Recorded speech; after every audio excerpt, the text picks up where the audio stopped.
দেশবাসী,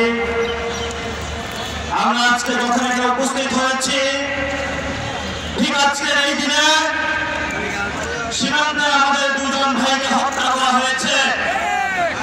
আর আপনারা দেশবাসী খিলখিলিয়ে হাসছে, যারা বাংলাদেশে খুনের রাজত্ব কায়েম করেছিল, খুনের রাজত্ব কায়েম করেছিল, সেই মুজিববাদী ফ্যামিলি বাংলাদেশের ছাত্র জনতা তাদেরকে বুড়ো আঙ্গুল দেখিয়ে দিল্লিতে তাদেরকে পাঠিয়েছে।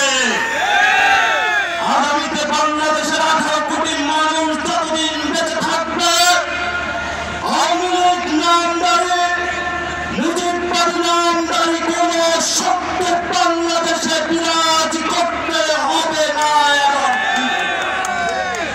আমরা আশা করি বাংলাদেশের 18 কোটি মানুষ 5 তারিখে যে ঐতিহাসিক রায়ের মাধ্যমে জানান দিয়েছিল, বাংলাদেশ রাষ্ট্র যতদিন থাকবে ততদিন আওয়ামী লীগ নামে এই দেশে কোনো খুনে হাসিনা এবং মুজিববাদীদের অস্তিত্ব থাকবে না।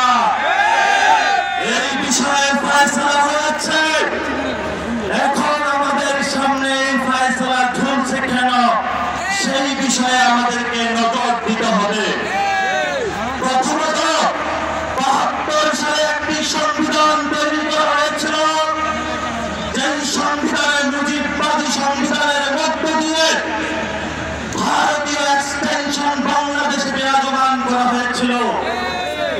এই সংবিধান যতদিন বাংলাদেশে থাকবে, এই সংবিধান যতদিন বিচারালয়ে থাকবে, এই সংবিধান যতদিন ব্যুরোক্রেসিতে থাকবে, এই সংবিধান যতদিন প্রেসিডেন্ট হাউসে থাকবে, এই সংবিধান যতদিন সভরেন্টি ফোর্সের কাছে থাকবে, ততদিন আওয়ামী লীগ বারবার ফেরত আসার চেষ্টা করবে।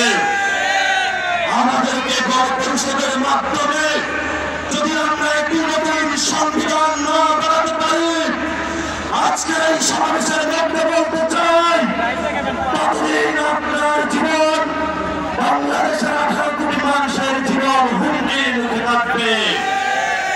আমরা আমাদের জীবন দিনের হুমকির মুখে ছিল, আমরা আমাদের ভবিষ্যৎ জীবন কোনো হুমকির মুখে রাখতে চাই না।